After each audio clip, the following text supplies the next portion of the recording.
Šiandien noriu pratęsti mūsų žvilgsnį į Dievo žodį. Taigi tema Dievo žodis. Praeitų metų rugsėjo mėnesį aš pradėjau šitą temą ir tesugebėjau tik tai tokią įžangą padaryti. Ir mes kalbėjom apskritai apie žodžio reikšmę žmogaus gyvenime. Tai labai trumpai prabėkim tai, kas buvo ta tema pasakyta. Žodis yra neatskiriama žmogaus būties dalis. Žodis, išeinantis iš žmogaus lūpų, užrašytas žmogaus žodis, yra žmogaus širdies, žmogaus dvasios, žmogaus sielos, žmogaus vidaus išraiška. Vidinio žmogaus išraiška.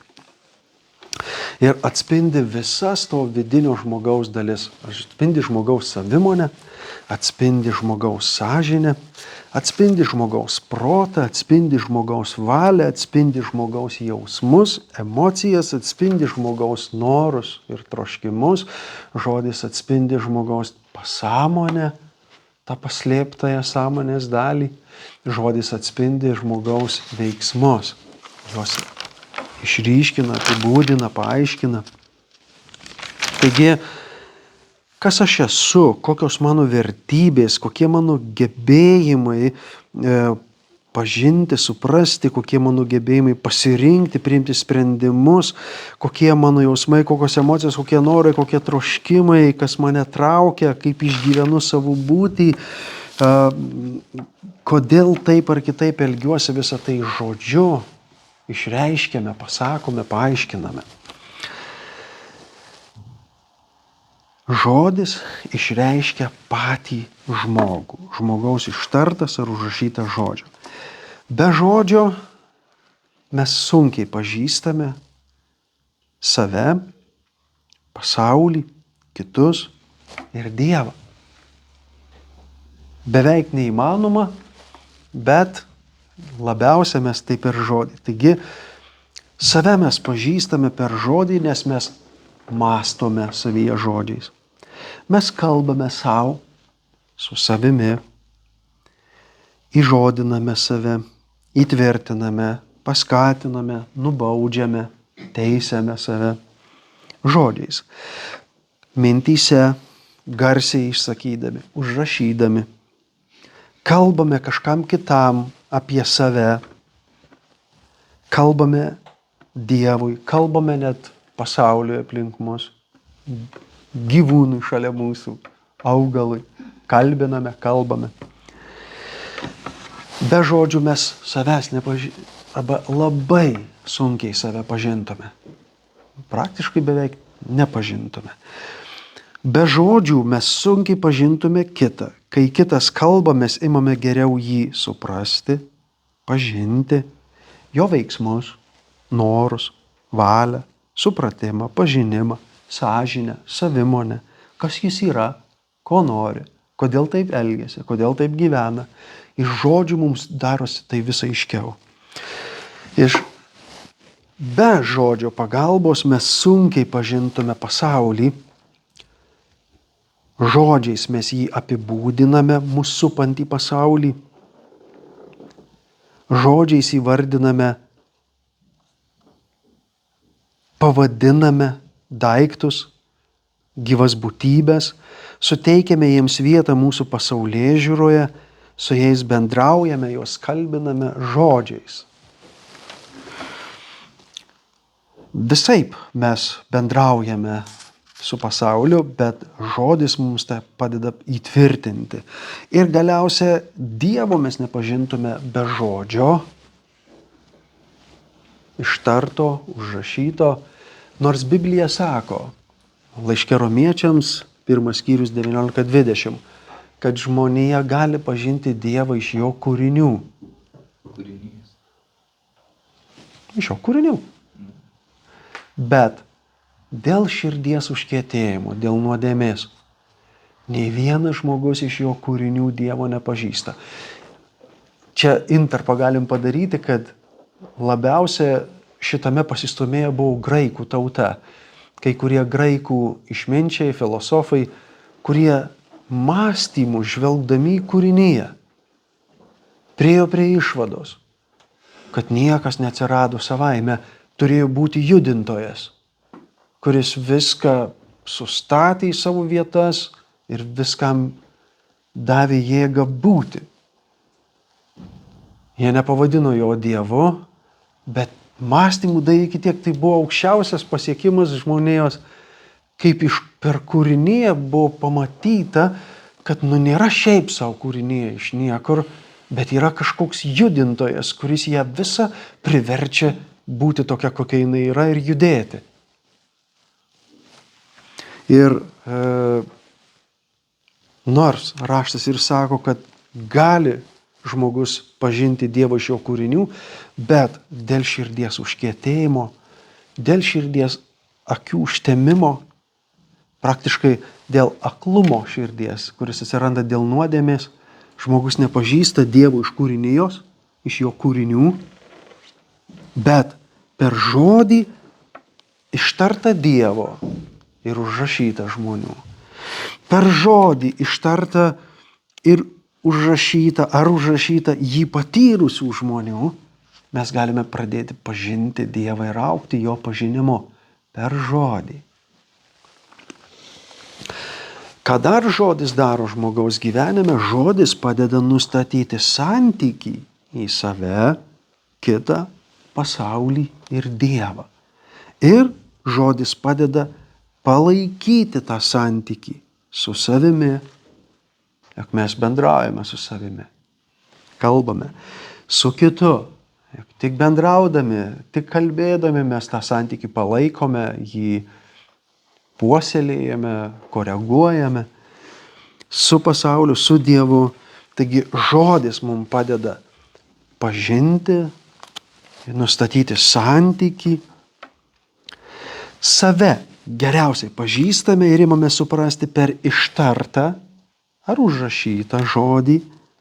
Kitą geriausiai imame pažinti per jo ištartą ar užrašytą žodį. Nors veiksmais mes galime tarti, kad kito veiksmai mums pasako, štai koks tu esi, aha, aš dabar suprantu.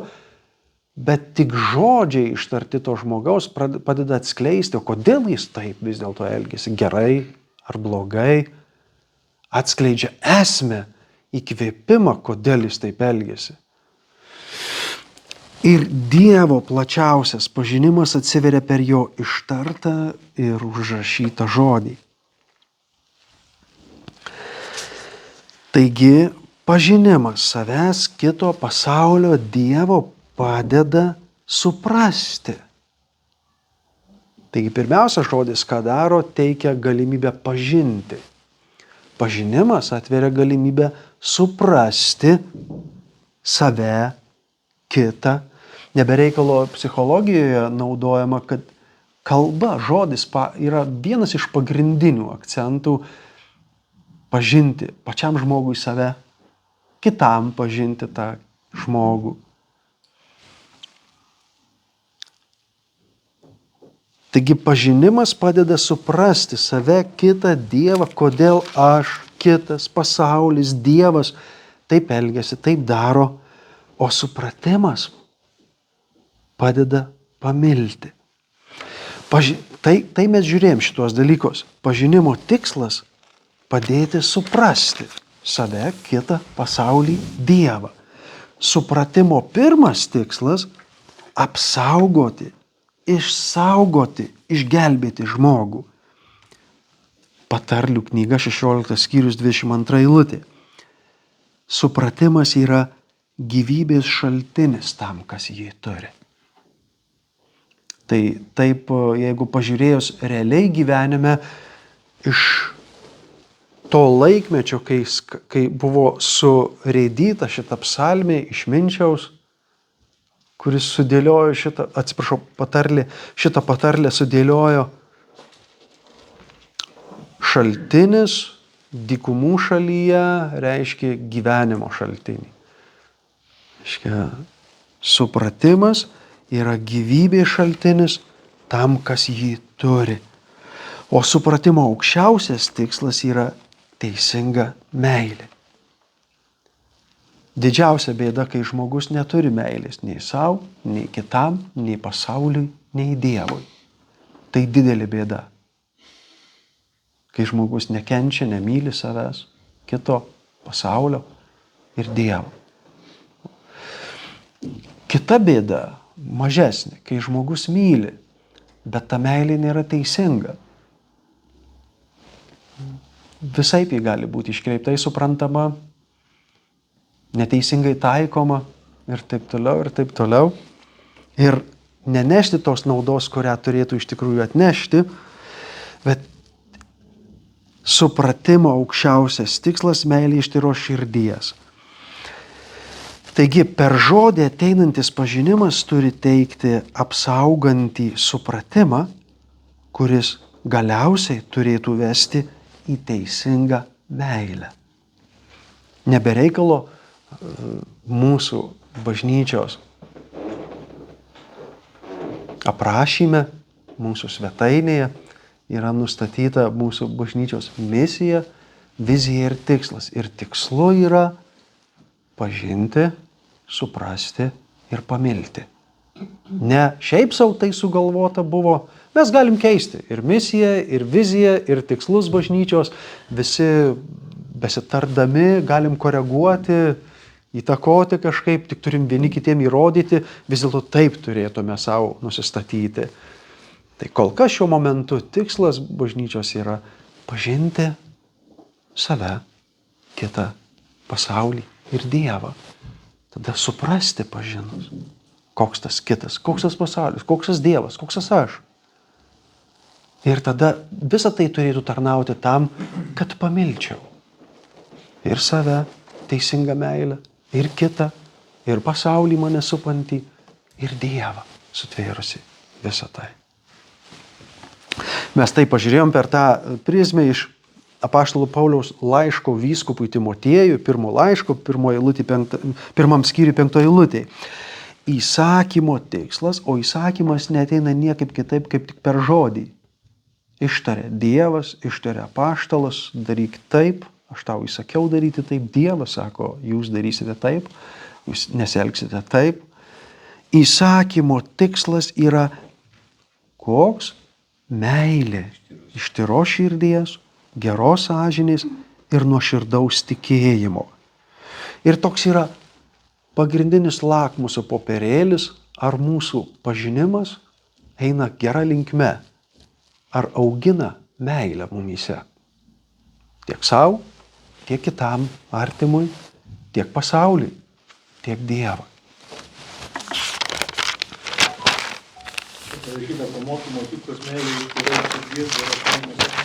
Jo, bendrijos, čia kurį dabar? Jo, bet kurį vertimą naudoji? Ganytoja, leidyklos. Aha, šitą, ar ne? Jo, iš tikrųjų jame turėtų būti įsakymo tikslas, tai... Aha, na, pamokymas irgi neateina niekaip kitaip, kaip per žodį. Kalbamės apie dalykus, kai aplinkybės, kažkokie veiksniai moko mus, bet mes ganėtinai sunkiai iš to mokinamės, bet žodis galutinai atskleidžia, kam tai yra. Taigi pamokymo tikslas yra meilė iš tyros širdies.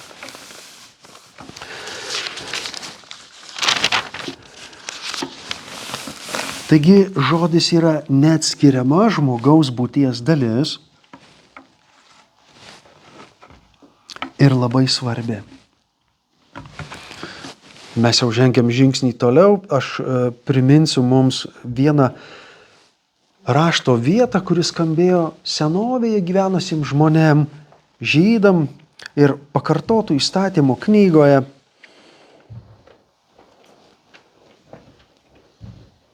Šitą ištrauką panaudoja ir Paulius Naujojo testamento raštuose. Pakartotų įstatymo 30 skyrius.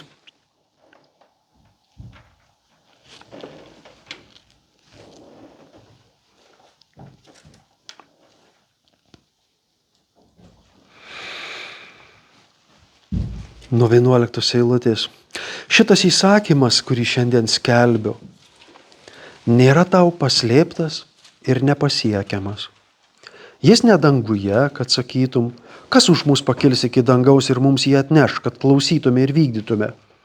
Ir ne už jūrų, kad sakytum, kas už mus perplauks jūras ir jį atneš, kad klausytume ir vykdytume. Žodis yra labai arti tavęs.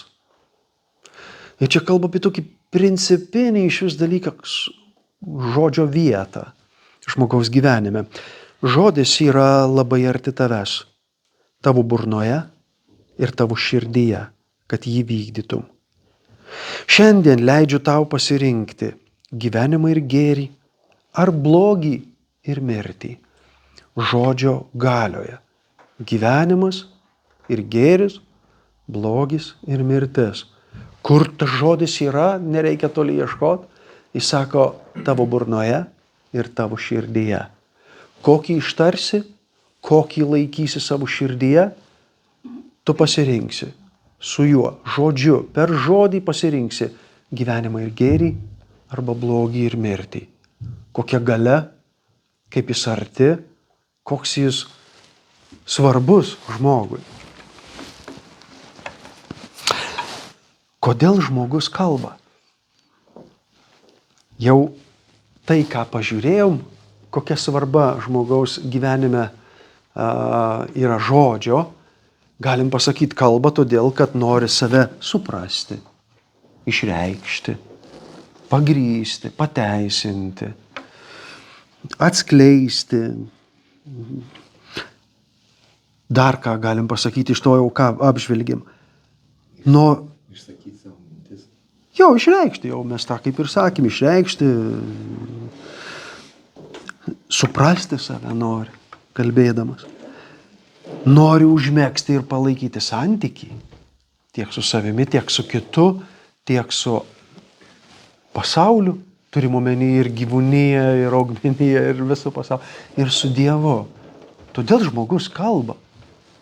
Bet galim dar šiandien pasakyti ir kitaip. Žmogus kalba todėl, kad yra sukurtas pagal Dievo atvaizdą ir pavidalą. Nes Dievas kalba, tai ir žmogus kalba.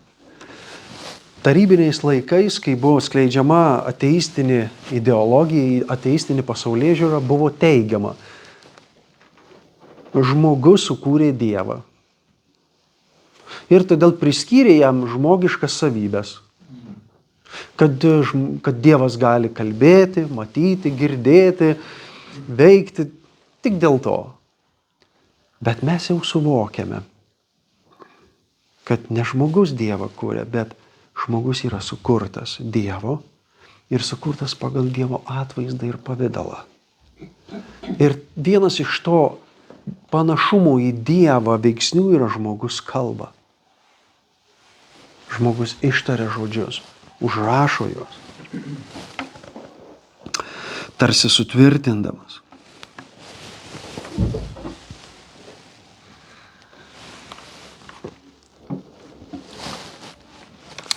Jeigu žmogaus žodis turi tokią didelę galią, žmogaus žodis geba atskleisti dalykus, suvienyti ir sukiršinti žmones. Žodis geba suvirpinti žmogaus širdį ir sužeisti ją, išgąsdinti, nudžiuginti, pamaloninti, paguosti ir net sakoma nužudyti. Žodžio galia sukelia revoliucijas, karus.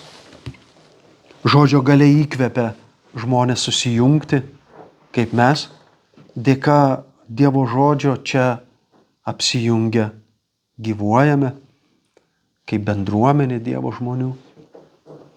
Žodžio galia sugeba žmonės uždegti dideliems dalykams, kaip skaitome pradžios knygose Biblijoje, kai žmonės tarė vieni kitiem, padarykime miestą savo išaukštinti, pastatykime miestą savo išaukštinti ir bokštą to miesto viduje.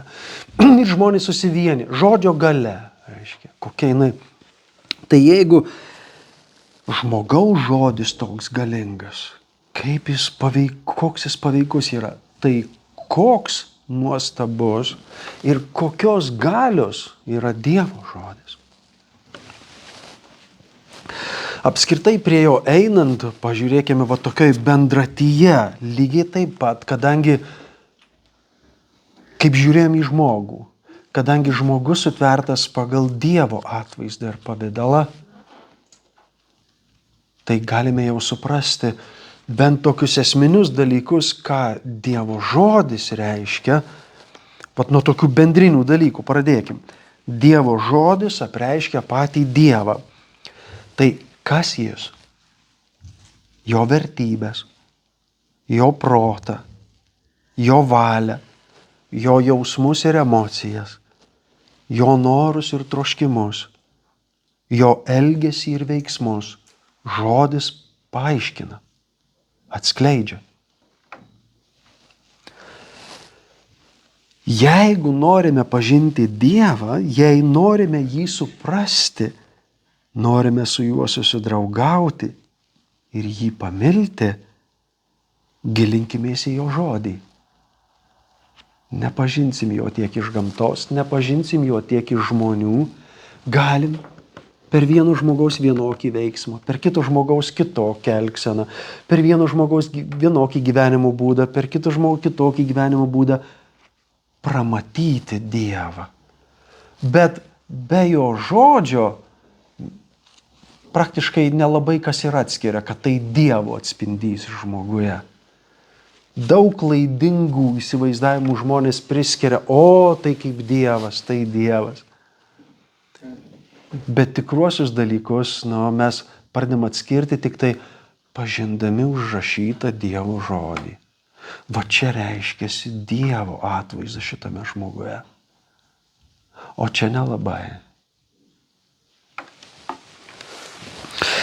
Dievo žodis taip pat atskleidžia Dievo santykį į jį patį, į žmogų, į tautas, į žmoniją apskritai ir į visą pasaulį. Dievas savo žodžiu kuria santykį su savo kūriniu žmogumi. Per žodį kuria santykį ir niekaip kitaip. Nes puolęs žmogus per kūriniją niekaip nemato Dievo. Per žodį jis ateina prie žmogaus ir sako, aš esu tas, kuris esu. Ir aš toks, ir aš taip vesiu, ir aš taip darysiu. Ir po truputį tas pažinimas ateina į žmoniją. Jeigu mes apsvarstytume, kiek žmogui užtrunka pažinti šitą pasaulį, galėtume pradėti suprasti, kad ir Dievo pažinimas neteina taip lengvai ir taip greitai, kaip norėtųsi mums. Tam, kad šitame pasaulyje žmogus šiandien galėtų normaliai gyventi, jam reikia bent pradinio išsilavinimo. Jau mūsų visuomeniai, kalbant, vakarų civilizacijoje, nekalbam dabar apie kitas kultūras, ten kai kas yra šiek tiek kitaip.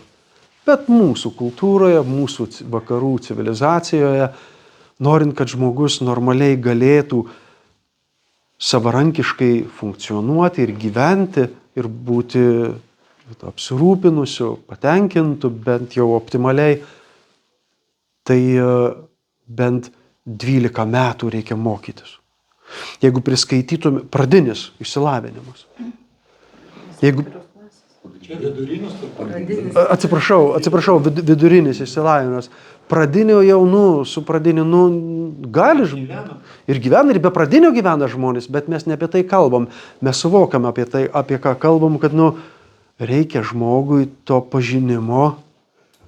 Ir tai čia kalbam apie savęs ir pasaulio pažinimą, kurį apčiuopia žmogus, tiek, kiek pajėgia savo pajėgumais apčiuopti. Kiek pajėgia priimti iš Dievo. Tai dar prieš mokyklą, dar metai laiko būna darželyje, ruošiasi jau tam pradiniam mokymuisi. Jau yra paruošiamoji grupė. Metai, po to 4 pradinis, po to tas pagrindinis išsilavinimas, jau 13 metų. Jeigu nori žmogus Įgyti specialybę vėl reikia bent poros metų normalių. Jeigu nori aukštų išsilavinimų, dar 4 metų prie tų 13, 17 metų. O jeigu nori labai įgudusiu tapti kokioje nors srityje, ne visame kame, nepajėgus žmogus, visame, kurioje nors srityje, tai dar kokių 4-5 metų. 14 gydytojai mokosi. Vieno universitete. Tai jo, kad taptų kažkokios srities, konkrečios, siauros srities gerų specialistų, jam dar tikrai, o kur dar, kiek dar reikės dar padirbėti, dar, na, jau jie atlieka praktiką, čia jau su visa praktika kalbam, reiškia, kad jau tuo daktaru kažkokiu srity, bet kokioj srity šitaip yra. Net jeigu paimsim paprastą statybininką, nors jis pasimokys, gal nesimokys nieko, bet gal pasimokys mokymo įstaigoje metus ar 2, bet jam reikės dar bent kokių 5-8-10 metų, kad jis tikrai būtų įgudęs šitoj srityje ir dar su poreikiu, kad jis gaudytų naujoves, išmoktų jas, įvaldytų jas, technologijas ir visa kita, nes keičiasi ir medžiagos. Jam reikia ne mažiau negu tapti daktaru geru ir geru savo srities specialistu, ar automobilio remontininku, ar mokytoju, ar ko bebūtų. Panašiai tiek pat metų reikia sugaišti, kad tu įgustum, suprastum, pažintum, kiek reikia jam kalbėti, kad išaiškinti, apie ką čia eina kalba. Kiek turi mokytojas mokyti, nesvarbu, ar statybose, ar prie automobilio tvarkymo, ar prie vaikų mokymų, kur tai bebūtų, ar prie žmogaus gydymo. Kiek tas žmogus turi kalbėti, užduoti klausimų ir aiškintis. Ir jeigu net ir tyli tas statybininkas, bet kiek jis savyje kalba ir sprendžia, gal čia taip padaryk, gal anaip, palauk, mokinu taip, bet dabar yra anaip. Ir kiek žmogus turi plušėti, kad pažintų, suprastų ir įgytų netgi tą tikrai meilę savo profesijai, meilę žmogui, meilę tam, ką daro. Kiek turi namų kreivų pastatyti, kad išmoktų statyti.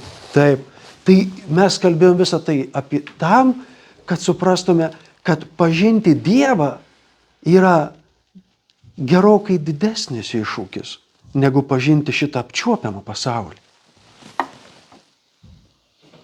Pažinti Dievą, kurio niekas niekada nėra matęs, bet kuris vis dėlto sukūrė visą šitą pasaulį, jame dalyvauja. Ant kiek čia yra didžiulis iššūkis žmogui, kad neturėtume to naivaus įsivaizdavimo, tai aš jau 10 metų bažnyčia, tai aš jau 20 metų bažnyčia, nu ir kas? Bet Dievo tai nematome, o jį pažįstame per žodį.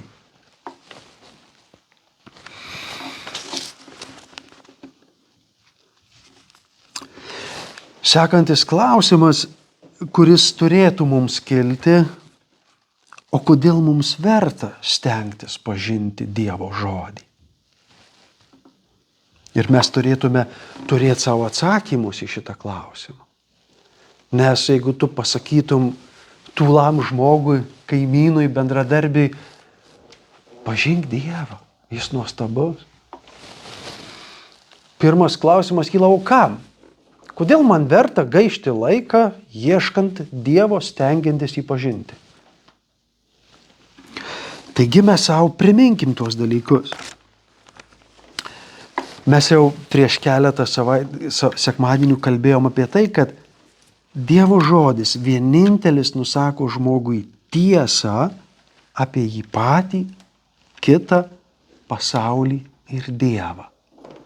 Kodėl verta žmogui stengtis pažinti Dievo žodį? Nes Dievas neregimas, niekas jo niekada nematė. Vienintelis kelias pažinti jį per jo ištartą, užrašytą žodį. Per žmonių žodį, kurie jį patyrė, užrašė ir šimtmečių ir tūkstantmečių bėgyje buvo galima žmogui įžvelgti taip. Tai Dievo žodis, tai atitinka Dievo žodį. Vienintelė tiesa apie mane, apie kitą, apie pasaulį ir apie patį Dievą gali ateiti tik iš Dievo žodžio. Vienintelė tiesa. Kad ir kaip žmogus muistytųsi, kad ir kaip liktų nepatenkintas, nes jo išdidumas, tuščias pasikliovimas savimi, čia yra visiškai nuvainikuojamas. Tai ką, aš negaliu tiesos suprasti? Bandyk. Ir bando žmogus karta po kartos nustatyti, kas yra tiesa.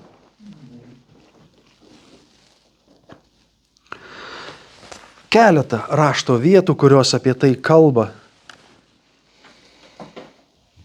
Iš senovės žmogaus žodžių pranašas Samuelis. Žmogus, apie kurį jo tėvynainiai liudijo, jog tikrai vaikščiojo su Dievu, pažino Dievą. 2 Samuelio knyga. 7 skyrius.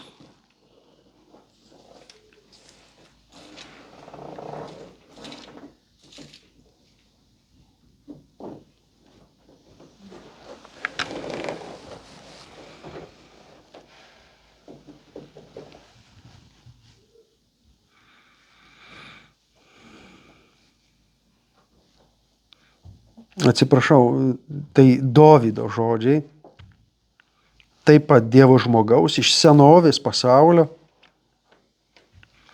1000 metų maždaug prieš Kristų.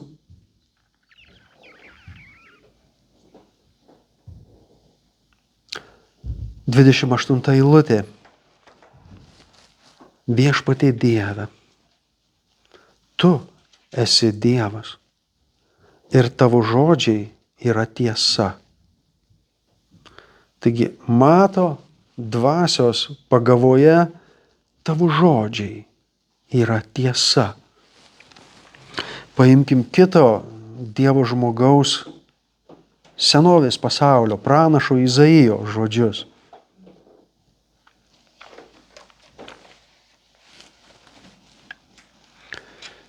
45 skyrius.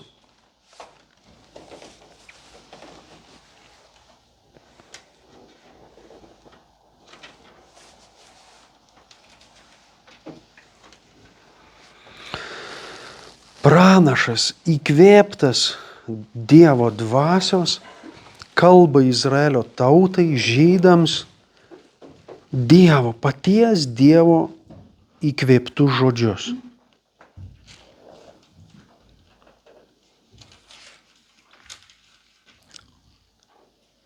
Nuo 22 eilutės paskaitykime. Pažiūrėkite į mane, sako Dievas, ir būkite išgelbėti visi žemės kraštai. Aš esu Dievas ir nėra kito. Aš savimi prisiekiau, mano žodis yra tiesa ir ta žodis pasiliks. Prieš mane suklups kiekvienas kelias ir kiekvienas liežuvis man prisieks, anksčiau ar vėliau. Taigi aš esu Dievas ir nėra kito. Mano žodis yra tiesa ir ta žodis pasiliks. Taip, mums problema, kadangi mes, puolę žmonės, bandome suprasti ir paaiškinti Dievo žodį. Ir mums nutinka jį paaiškinti neišsamei, netaikliai, net neteisingai, klysti.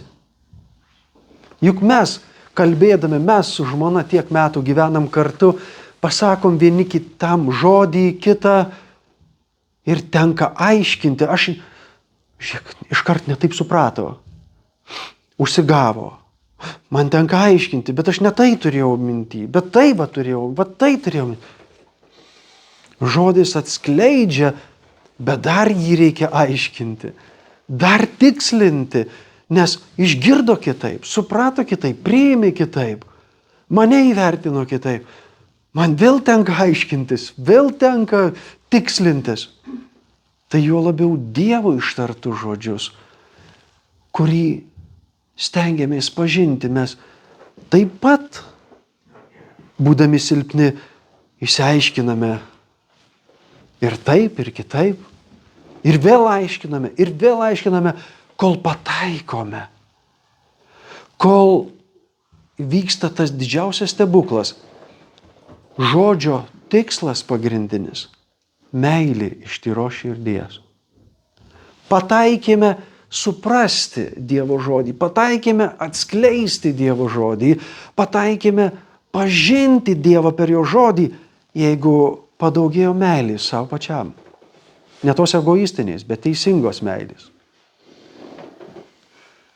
Kitam padaugėjo meilės. Pasauliui padaugėjo meilės. Dievui pačiam padaugėjo meilės. Pataikėm suprasti Dievo žodį, išaiškinti Dievo žodį. Neįvyko šitas finalas.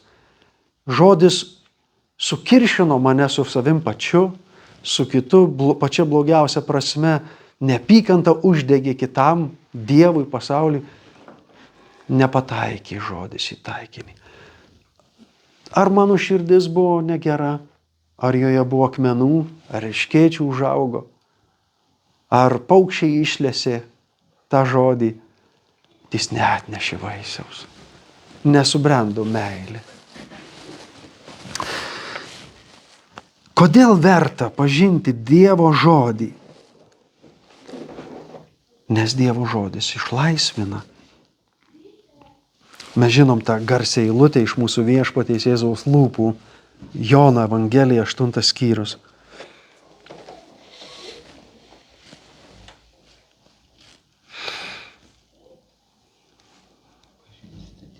Nuo 31 eilutės. Jėzus kalbėjo įtikėjusiems jį žydams.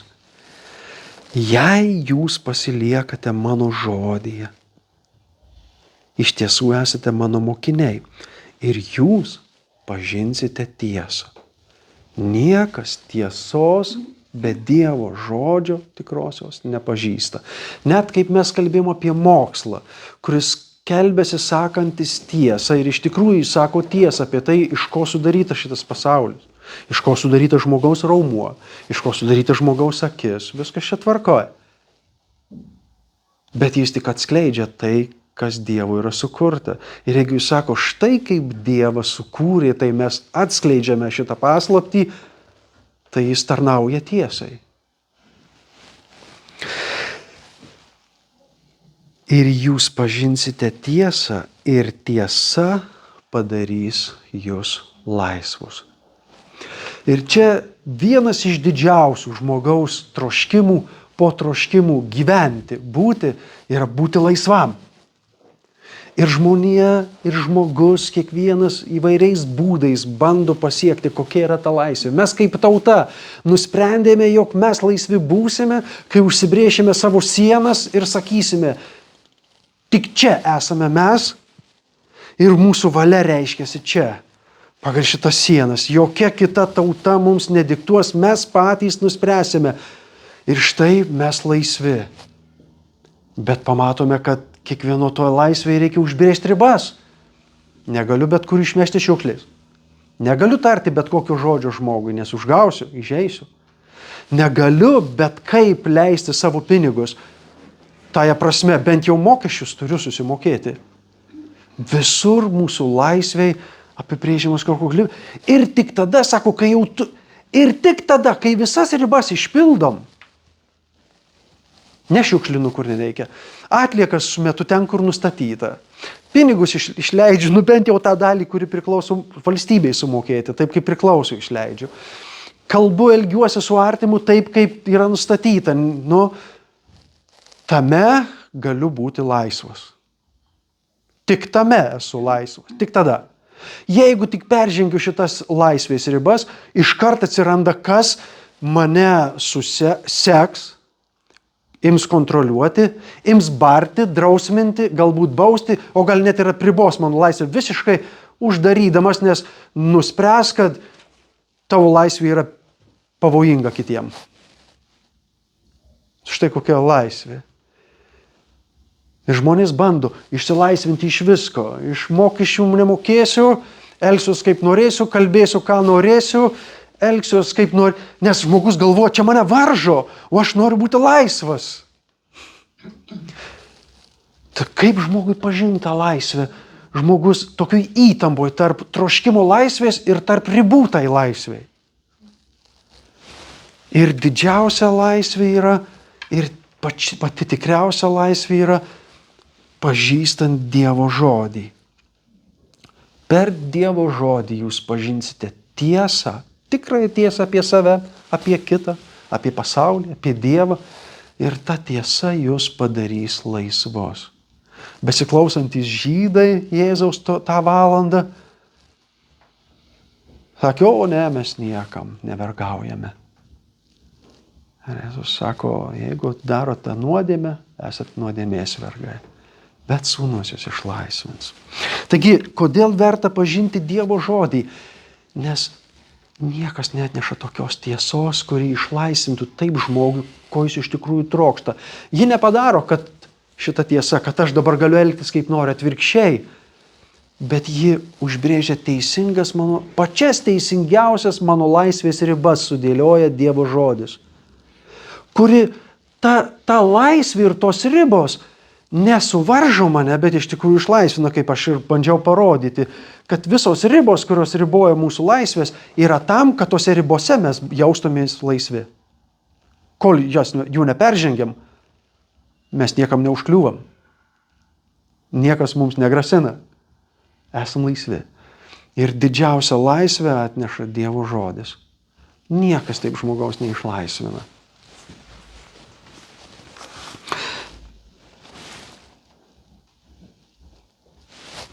Kodėl verta pažinti Dievo žodį? Nes Dievo žodis pašventina.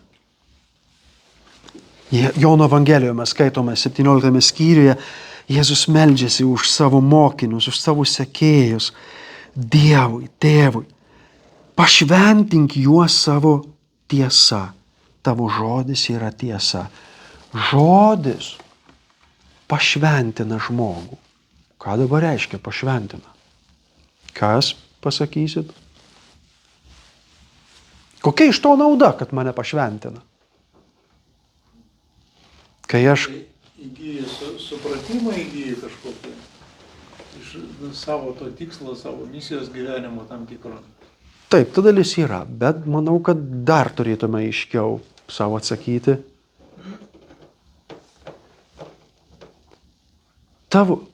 Jėzus meldžiasi už savo mokinius, už savo sekėjus. Jis to paties meldžia ir už mus. Jis būdamas danguje, Dievo Tėvo dešinėje, užtaria mus. Ir vienas iš jo užtarimo yra, to žodžių yra, Tėve, pašventink juos savo tiesa. O tiesa ateina niekaip kitaip per žodį. Ką mums duotų? Kokia nauda pažinti man žodį, kuris mane pašventina? Žodis atskiria mane nuo to, kas nuodėminga. Jeigu aš jį priimu ir laikau širdyje, jis atskiria mane nuo to, kas pasmerkta sunaikinti ir paskiria Dievui. Žodis paskiria. Pašventinimas visų pirma yra atskyrimas nuo to, kas nešvaru ir pasmerkta sunaikinti ir priskyrimas prie to, kas yra švaru ir skirta gyventi. Amžinai. Pašventinimas. Žodis. Kodėl verta Dievo žodį pažinti? Nes jis pašventina mane tiesa. Jis atskiria mane nuo to, kas netyra. Ir pasmerkta sunaikinti. Ir priskiria mane. Žodis priskiria mane Dievui. Priskiria gyvenimui. Ne kas nors kitas. Tai ką, šiandien tiek užteks. Daugokai mes čia pažingsniavom, bet iš tikrųjų palėtėm tik Dievo žodžio pakraščius. Tik pradžios Dievo žodžio pažinimo. Tokias pirmienas, tokias bendratis, pradžiamoklius, taip iš tikrųjų. Žodis šiaip žmogaus gyvenime, kai žmogus nesusimasto, laikomas tokiu nevertingu dalyku. tokiu menkaverčiu dalyku. Tautose ir kultūrose, kuriuose suprantama žodžio reikšmė, o jo reikšmė ateina tik tai pažįstant Dievo žodį. Žodis yra vertinamas. Pavyzdžiui, Amerikos kultūroje, kuri labai stipriai buvo įtakota prabudimų, labai stipriai įtakota krikščionybės, žodis dar iki dabar yra labai vertinamas. Iki neseno laiko dar Amerikoje sutartys didžiausiu mastu netgi būdavo sudaromos tik žodžiu. Tik iš Europos ateina tas raštiškas sutarčių sudarimo kultūra, nes žodis buvo labai...